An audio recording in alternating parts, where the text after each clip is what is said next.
Selamat siang Pak Chandra dan teman-teman. Saya dari kelompok 4 kali ini akan mempresentasikan tentang masa Orde Baru. Kelompok kami terdiri dari Farel, Arvel, Prinard, Ceta, Regita, dan Ansleta. Farel sebagai ketua, Arvel sebagai pemakalah, Prinard sebagai penyaji, Ceta sebagai sekretaris, saya sebagai IT, dan Ansleta sebagai penyaji.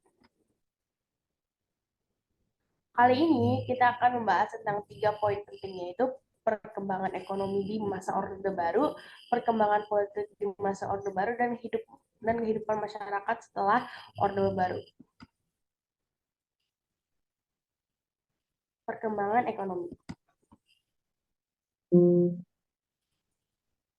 Supersemal adalah surat perintah yang ditandatangani oleh Presiden pada tanggal 11 Maret 1966 yang memberikan mandat Kepala Letnan Jenderal Soeharto selaku Panglima Komando Operasi Keamanan dan Ketertiban untuk mengambil segala tindakan yang dianggap perlu untuk mengatasi situasi keamanan dan kestabilan pemerintah yang buruk pada masa pembersihan setelah terjadinya gerakan 30 September sebaiknya akibat dari berlakunya Supersemar menjadi penanda peralihan kekuasaan Orde Lama yang dipimpin Soekarno ke Orde Baru yang dipimpin Soeharto.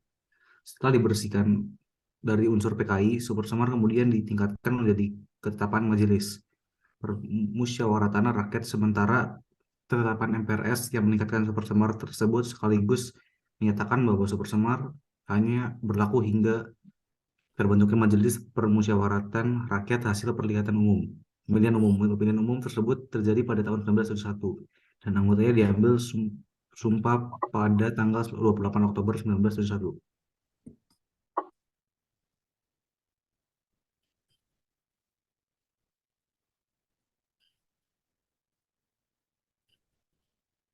Baik, penataan stabilitas politik. 1. Pemulihan politik luar negeri Indonesia bebas aktif. Pemulihan politik luar negeri Indonesia bebas aktif. Politik luar negeri Indonesia yang bebas aktif kembali dipulihkan dengan dikeluarkannya sejumlah ketetapan yang menjadi landasan politik luar negeri Indonesia.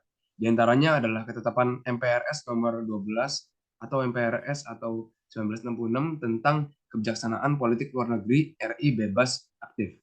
2. Pemulihan hubungan dengan Malaysia. Hubungan Indonesia dengan Malaysia sempat tidak membaik. Adanya konfrontasi dikarenakan keinginan Malaysia untuk menggabungkan Brunei, Sabah, dan Sarawak ke dalam Federasi Malaysia. Indonesia menentang hal tersebut karena menurut Presiden Soekarno, pembentukan Federasi Malaysia merupakan bagian dari rencana Inggris untuk mengamankan kekuasaannya di Asia Tenggara.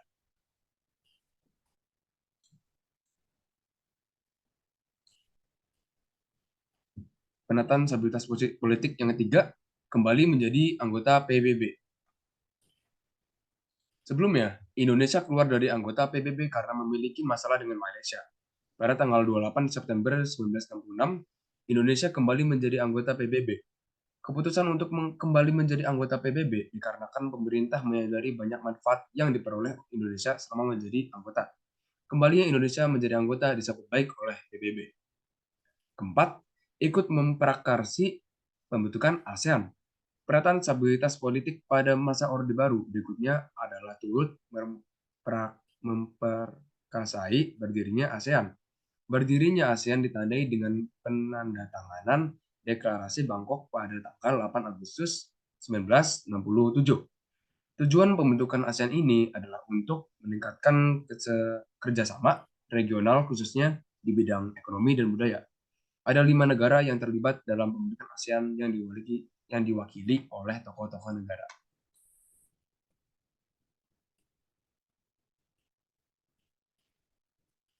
Penyederhanaan partai politik. Penyederhanaan atau pergabungan fusi partai pada tahun 1973 merupakan kebijakan Presiden Soeharto untuk menciptakan stabilitas politik kehidupan berbangsa dan bernegara. Kebijakan ini dianggap sebagai syarat utama dalam mencapai pembangunan ekonomi Indonesia.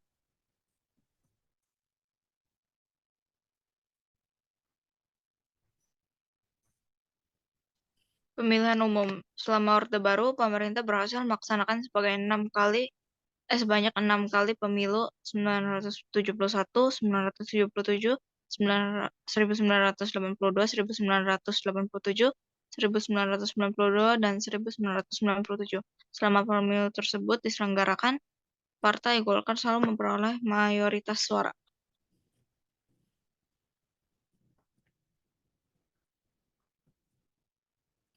Pedoman penghayatan dan pengalaman Pancasila atau P4. P4 atau singkatan dari Pedoman Penghayatan dan Pengalaman Pancasila atau Eka Prasetya Pancakarsa merupakan sebuah panduan tentang pengamalan Pancasila dalam kehidupan bernegara semasa Orde Baru. Kegiatan P4 merupakan salah satu bentuk dukungan kegiatan di tahun 2021.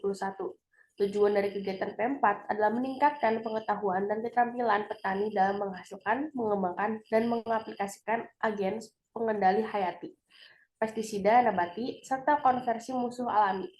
Contohnya adalah mengakui persamaan derajat, persamaan hak, dan persamaan kewajiban antara sesama manusia. Saling mencintai sesama manusia, mengembangkan sikap tenggang rasa, dan tidak semena-mena terhadap orang lain.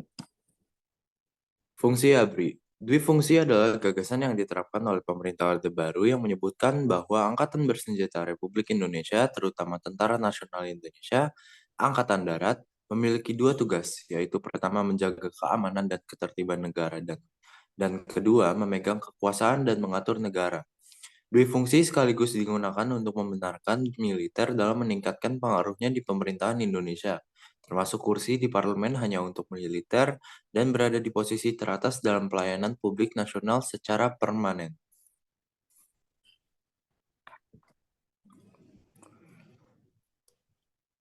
Perkembangan politik di masa Orde Baru.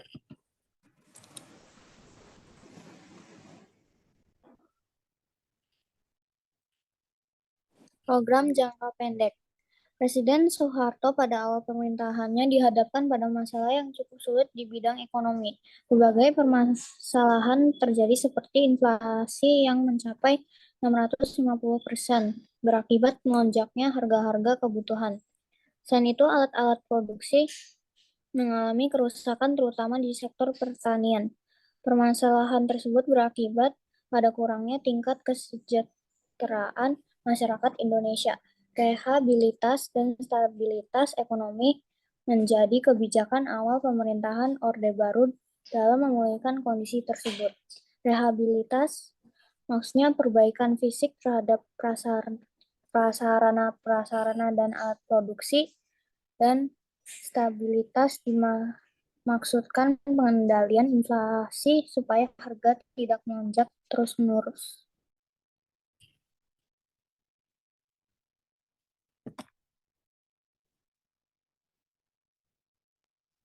Program jangka panjang. Program ini dilaksanakan oleh pemerintah Orde Baru dan bisa diwujudkan dengan perencanaan pembangunan jangka panjang selama 25 tahun. Yang pertama ada Pelita 1 April 1969 sampai 1 Maret 1974. Kedua ada Pelita 2 dimulai dari 1 April 1974 sampai 31 Maret 1979. Pelita 3 dimulai dari 1 April 1979 sampai 31 Maret 1984. Pelita 4 dari 1 April 1984 sampai 31 Maret 1989. Pelita 5 dari 1 April 1989 sampai 31 Maret 1994. Yang terakhir ada Pelita 6.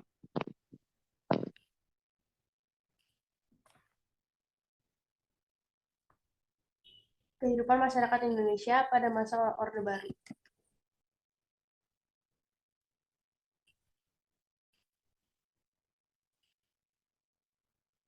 Apa yang dimaksud dengan kehidupan sosial? Abstrak. Kehidupan sosial yaitu interaksi atau hubungan antara manusia satu dengan manusia lain dalam suatu kelompok atau lingkungan dan saling terjadi komunikasi yang kemudian berkembang menjadi saling membutuhkan antara satu sama lain. Kehidupan sosial meliputi apa saja? Berikut merupakan kehidupan sosial. Terdapat budaya, agama, masyarakat, politik, adat istiadat, norma, dan ideologi.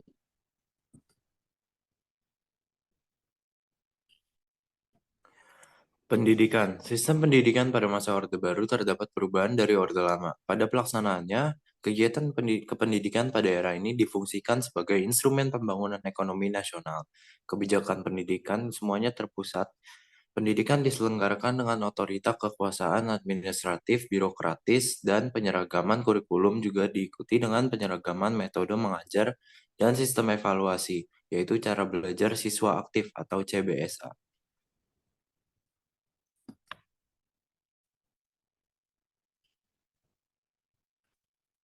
Kebudayaan. Situasi kebudayaan di masyarakat Indonesia di masa demokrasi terpimpin yaitu dengan adanya sentralisasi.